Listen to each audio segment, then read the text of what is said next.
Ya, tadi. Oke, terima kasih Pak Iksan. Saya langsung saja terhadap market ya. Kemarin Ya, sangat menarik silakan. sebetulnya dilihat dari pergerakan harga di pound sterling jam 16.30 Pak Iksan.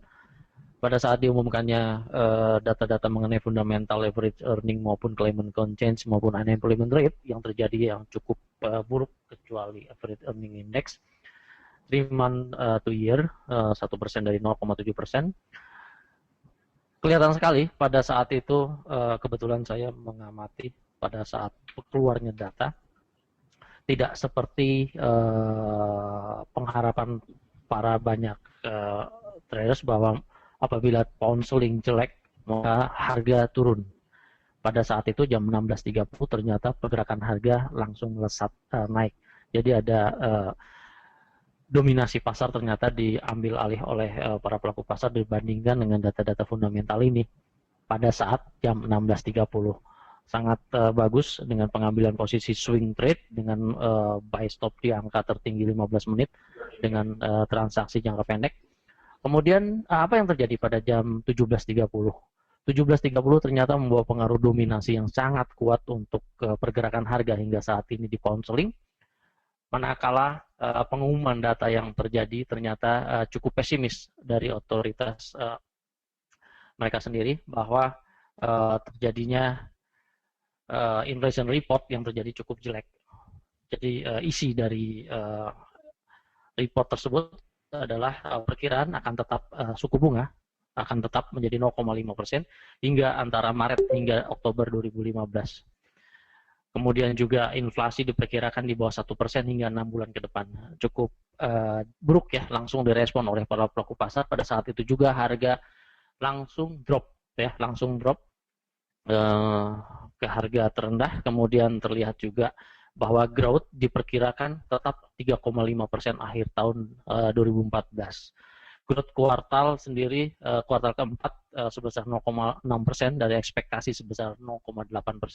Cukup besar sebetulnya selisih antara 0,2% dari ekspektasi ini yang mengakibatkan juga harga pound sterling pada jam 17.30 dan sesudahnya dalam keadaan turun. Kemudian juga growth 2015 bahkan diperkirakan akan lebih melambat dari tahun 2014 dengan perkiraan sebesar 2,9%.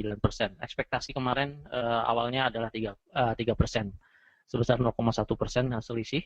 Kemudian unemployment rate yang terjadi sebetulnya cukup bagus. 2014 6%, kemudian kuartal 4 2015 lebih bagus lagi yaitu 5,7%. Namun kemarin sebetulnya untuk bulanan sendiri unemployment rate yang terjadi cukup bagus, namun pada akhir tahun tetap diperkirakan oleh Bank of England sebesar 6% pada tahun 2014 akhirnya. Kemudian SPI yang merupakan angka inflasi perumahan, Cost Pricing Index, 7,5% ekspektasi tahun 2015. Jadi tidak ada pertumbuhan terhadap tingkat perumahan. Nah, hal inilah yang membawa pengaruh terhadap penurunan pound sterling sehari kemarin penuh. Sehingga saat ini saya perkirakan juga pada masa-masa hingga akhir minggu ini pound sterling terus tertekan ditambah dengan data-data yang cukup bagus di USD. Kemudian Eurodata yang keluar kemarin, Eurodata sendiri industrial production diperkirakan 0,6%, bulan lalu minus 1,4%, yang keluar tetap 0,6%. Terlihat pada data total industri pada negara-negara Euro area 18 negara sendiri mengalami pada bulan Agustus kemarin 1% dari 0,9% penurunan, kemudian lebih turun lagi pada bulan September terlaporkan menjadi minus 0,6%. Kemudian untuk Euro Union 28 negara total industri juga mengalami penurunan pada beberapa instrumen, namun secara total mengalami kenaikan sebesar 0,6% dari minus 1,2%. Kemudian industri production yang terlihat terdominasi adalah pada angka 0,6% pada bulan September kemarin diumumkan. Jadi kita melihat sendiri tidak ada pertumbuhan apabila kita bandingkan dengan keadaan forecast. Ya. Kemudian kita melihat selanjutnya adalah Aussie data, cukup menarik juga. Aussie data saya melihat secara teknikal full, meskipun terjadi pengumuman untuk customer sentiment sendiri. Terlihat customer sentiment pada Australia dollar kemarin dari Westpac Consumer Sentiment tetap diforecastkan positif, yaitu 1,9% dari 0,9%, cukup positif.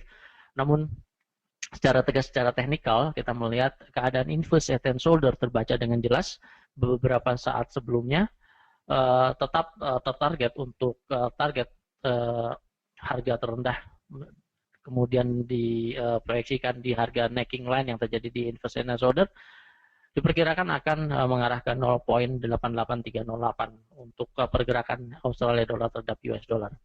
Ditambah untuk hari ini expectation inflation sendiri membaik dari 3,4% menjadi 4,1%. Jadi saya perkirakan customer inflation expectation sendiri terjadi pertumbuhan yang cukup bagus, sehingga membantu perkiraan terhadap bagusnya data Australia dollar terhadap US dollar untuk kali ini. Demikian Pak Iksan, fundamental data yang saya kira cukup menarik untuk hari ini, yaitu ketiga data ini memberikan arahan yang cukup jelas bagi kita untuk pengambilan posisi. Di samping minyak, ya, kemarin fundamental minyak yang terjadi pembantahan dari Arab Saudi bahwa Arab Saudi mengendalikan harga. Dan ini juga menjadi fokus utama dari pelaku pasar pada tanggal 27 November nanti ada pertemuan OPEC yang sepertinya akan membahas terhadap harga yang terlalu rendah. Market juga tertuju terhadap pertemuan tersebut. Kita tunggu pergerakan harga pada tanggal tersebut. Namun untuk saat ini kita bisa mengambil posisi untuk jangka pendek di oil. Demikian, Pak Ican.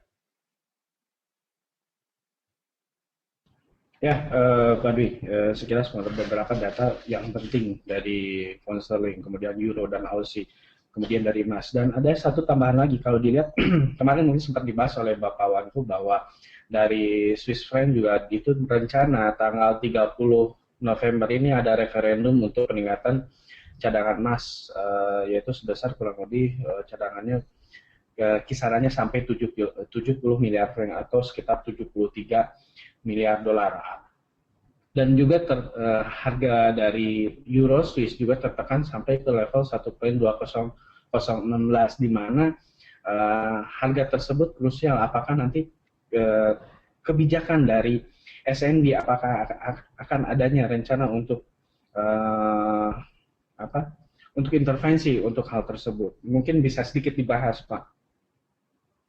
Saya kira mengenai masalah referendum masih terus berjalan, namun yang pasti laporan dari Bank Sentral Swiss sendiri akan mengambil tindakan apabila harga menyentuh ke euro Swiss menyentuh ke angka 1,2. Jadi saya kira kita tetap berpatokan terhadap rencana intervensi di 1,2, sehingga terpengaruh terhadap pergerakan di dolar Swissnya sendiri. Secara fundamental referendum menjadi pokok perhatian utama untuk pergerakan di harga emas. Kemudian apabila kita mengambil posisi yang bagus untuk di emas, bisa saja untuk ada choppy trade untuk saat ini. Namun saya perkirakan untuk saat ini juga pergerakan emas masih tetap pada pergerakan harga dia sendiri, jadi tidak terpengaruh oleh para spekulan yang mengambil posisi terhadap emas berdasarkan di referendum Swiss, dikarenakan Swiss memang betul merupakan penyimpan emas terbanyak, tetapi nomor 5 kalau nggak salah ya. Sedangkan kita melihat yang lainnya masih ada yang lebih besar. Jadi saya tetap melihatnya berdasarkan kebijakan yang diambil oleh Bank Sentral Swiss sendiri yang akan mengintervensi mata uangnya apabila menyentuh ke angka 1,2. Demikian Pak Iksan, menurut saya seperti itu. Oke Pak, silakan Pak dilanjutkan dari sisi data fundamental, data teknikalnya, silakan Pak. Nah ini dia yang saya maksud, pergerakan di jangka pendek di pound sterling tadi, bahwa terjadi kenaikan sebentar untuk jangka pendek 15 menit untuk transaksi.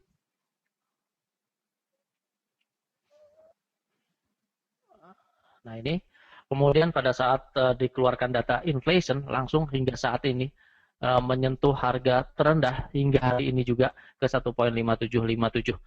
Pergerakan harga kecenderungan ke 1815 poin pada Monex Trader.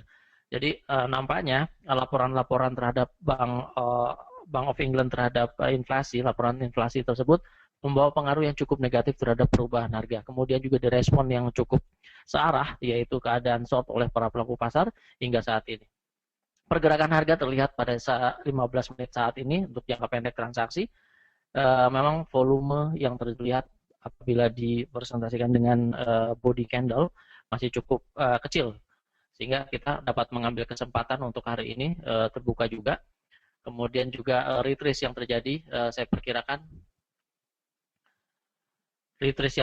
perkirakan mengambil angka 50% dari pergerakan harga terendah hari ini dan tertinggi kemarin di kisaran harga 1.58493, koreksi terpanjang di daerah situ sebelum kita mengambil posisi sell kembali untuk di pound sterling. Kemudian berhati-hati juga apabila harga menembus ke angka 1.58706 dengan asumsi pergerakan harga dengan candlestick yang normal tanpa ada candlestick dominasi, ya, artinya candlestick yang besar-besar, body yang besar diikuti dengan head dan tail yang besar juga.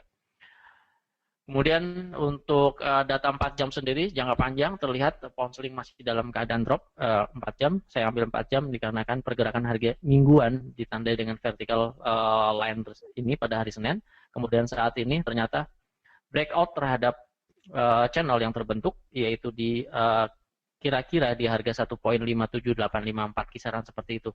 Saya mengambil dari resisten yang terbentuk, kemudian saya proyeksikan di harga terendah yang terbentuk yang dominan yaitu di 1.58651, sehingga di sini juga terjadi pembalikan arah meskipun terjadi breakout, namun pembalikan arah keadaan uptrend tidak kuat menembus harga resisten yang terbentuk, kemudian dia turun kembali, drop lagi, membentuk breakout kedua dari support yang terbentuk. Biasanya swing kedua merupakan swing yang dinanti-nantikan oleh para trader untuk pengambilan pasar penerusan, artinya terjadi bearish lanjutan. Kemudian target untuk 4 jam sendiri terbaca cukup jauh di 1.56480. Kemudian di euro dollar juga sangat menarik di sini, harga mendekati harga support yang terjadi pada triangle. Terlihat di sini ada rejection atau penolakan dari resisten ditandai dengan bearish candle yang terjadi. Ada 3 bearish candle yang terjadi, penolakan saya rasa cukup kuat juga untuk penerusan kembali untuk tren dalam jangka menengah maupun jangka panjang untuk drop. Kemudian di sini juga ada resisten yang terbentuk secara horizontal di 1.24169. Target untuk pergerakan 4 jam di 1.23936. Kesimpulan dari dua currency ini, saya masih mengambil kesimpulan untuk bearish. Meskipun terjadi lonjakan-lonjakan harga, dapat kita ambil kesempatan untuk pengambilan sell limit. Kemudian di dolar yen, terlihat dolar yen masih terus terangkat. Pada hari kemarin, meskipun body candle yang terbentuk juga antara 115.65 ke 115.41, range dalam keadaan sempit. Kemudian tren masih dalam keadaan uptrend. Kemudian di sini kita melihat juga ada resisten yang terbentuk, tertarget untuk kenaikan untuk sementara waktu di 115.92. Kemudian Australia dollar, ini di Australia dollar, inverse head and shoulder terbentuk dengan jelas apabila membaca chart 4 jam. Di sini ada head, kemudian di sini ada right shoulder, kemudian di sini ada left shoulder. Kemudian di sini juga terlihat target, saya mengambil target untuk making line sendiri diproyeksikan terhadap breakout terhadap making line. Kemudian di sini ada target untuk kenaikan 100% terhadap antara harga low, kemudian di harga resisten tersebut di angka 0.8820. Kemudian di sini terus pada chart 4 jam mengalami kenaikan, high lebih tinggi daripada high sebelumnya. Dipastikan tren masih dalam keadaan up, kemudian berhati-hati juga berada di 0.86650 untuk berjaga-jaga untuk money management selanjutnya. Kemudian maksimal harga akan turun kembali apabila harga menyentuh ke 0.85895. Pergerakan harga untuk saat ini juga tren masih dalam keadaan uptrend, kemudian mendekati untuk breakout di 0.87436. kemudian time frame lebih kecil dengan resistance maupun support yang sama. Kita melihat juga di sini telah breakout di angka 0.87223. Kemudian target untuk jangka pendek sekali untuk choppy berada di 0.87437. Kembali ke 4 jam, cukup jelas untuk inverse head and shoulder. Kemudian selanjutnya, keadaan Euro Swiss sekedar menampakkan bahwa harga terus mengalami penurunan ke angka 1.20202. Sangat dekat sekali ke angka 1.200 sebagai batasan intervensi untuk Euro Swiss. Kemudian pergerakan harga yang terjadi di komoditi. Ya. Nah, ini emas pattern yang jelas saya kira untuk pergerakan harga emas, tren daily jangka panjang masih dalam keadaan turun, tren panjang dalam keadaan turun. Kemudian kita mengambil 4 jam, chart 4 jam. Ya, chart 4 jam juga terlihat untuk saat ini. Ya, saya kira membentuk triangle. Nah, ini deh.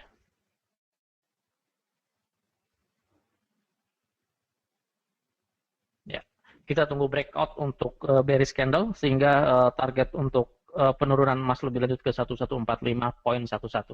Kemudian target untuk pembalikan arah kembali, kita tetap mempergunakan resisten yang terbentuk dari triangle ini di kisaran 1168 hingga garis ini. Jadi ini diperkirakan untuk hari Jumat besok ini masih tetap sama resisten yang terbentuk dikarenakan saya mengambil pola time frame 4 jam. Kita melihat pergerakan seperti apa, namun saya perkirakan masih akan terus mengalami penurunan untuk pergerakan harga emas hingga akhir minggu ini. Kemudian di minyak kemarin ada berita bahwa Arab Saudi menolak untuk dijadikan sasaran tuduhan bahwa Arab Saudi mengendalikan pergerakan harga minyak. Kemudian Arab Saudi juga menjawab bahwa harga minyak ditentukan oleh pasar, bukan oleh mereka. Sehingga pergerakan harga sendiri masih dipercaya merupakan harga yang terjadi di pasar, sehingga harga saat ini nampaknya juga masih akan terus turun ke angka 75.98. Saya kira pergerakan untuk harga harga minyak untuk saat ini masih menunggu pergolakan yang terjadi di terhadap stok minyak yang dilaksanakan oleh OPEC pada tanggal 27 November yang akan datang. Sehingga kita melihat, kita mendengar juga bahwa berita-berita terhadap OPEC cukup sepi dalam mengambil tindakan mengangkat kembali pergerakan harga minyak ini dengan mengurangi stok minyak. Maka dari itu saya kira para pelaku pasar wajib untuk melihat juga pergerakan pada tanggal 27 November nanti, kebijakan seperti apa yang dilaksanakan oleh OPEC. Demikian Pak Iksan, ulasan singkat saya. Baik Pak Ding, itu dari beberapa currency dan komoditi. Mungkin sedikit diulas untuk dari sisi indeks, mungkin ya Pak Nikkei sama Hang Seng aja. Sedikit aja. Oke. Hang Seng secara fundamental kita melihat pergerakan untuk hari ini ada industrial production year to year laporan jam 12.30 siang nanti yang diperkirakan masih akan tetap sama sebesar 8%. Kemudian fixed asset investment kita melihat juga masih di atas 10%, namun lebih bawah daripada bulan lalu 16,1% menjadi 16% untuk forecast. Namun saya masih perkirakan untuk China, data-data terhadap China sendiri masih cukup bagus. Kemudian untuk pergerakan harga Hang Seng sendiri masih dalam channel. Ya, selama seminggu penuh masih dalam keadaan channel. Saya buka period separator untuk melihat dengan jelas batasan waktu yang terjadi untuk bulan ini. Ternyata harga juga masih berada di atas dari pergerakan harga bulan lalu. Jadi harga sekarang masih berada di atas bulan lalu. Kemudian yang terlihat di sini target untuk kenaikan sendiri untuk jangka pendek ke 24.201. Kemudian channel yang terbentuk masih dalam bullish channel. Kemudian harga saat ini juga masih di tengah-tengah antara channel harga resisten maupun harga support yang terbentuk dalam bullish channel. Kemudian berdasarkan Fibonacci juga kita melihat Harga ternyata di sini juga berada di atas 38,2 untuk harga penutupan di harga saat ini masih terus bergerak, ya, masih terus bergerak. Sempat menyentuh ke harga 23,6% di 24.017. Saya kira pergerakan untuk Hang Seng masih dalam keadaan uptrend action, kecuali dia terjadi breakout terhadap titik terhadap garis support ini di kisaran 23.688. Kemudian untuk Nikkei sendiri terlihat masih dalam range, dalam arti kata masih dalam keadaan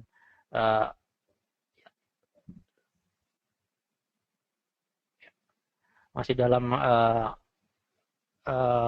menengah ya, ranging untuk chart 4 jam sendiri. Kemudian di sini target untuk resisten terbaca di 17.380. Demikian baik saya. Ya, baik, terima kasih atas ulasannya. Semua materi yang telah dibahas, baik itu dari data fundamental dan teknikal. Terima kasih Pak Dwi, dan terima kasih juga untuk rekan-rekan yang sudah mengikuti morning briefing pagi ini. Mungkin saya akhiri aja untuk morning briefing pagi ini, dan semua materi morning briefing pagi ini hanya bersifat informasi saja dan tidak ditujukan sebagai sarana untuk membuat keputusan dalam trading, dan kami berusaha menyajikan informasi yang terbaik. Sekian morning briefing pagi ini. Terima kasih. Selamat pagi dan selamat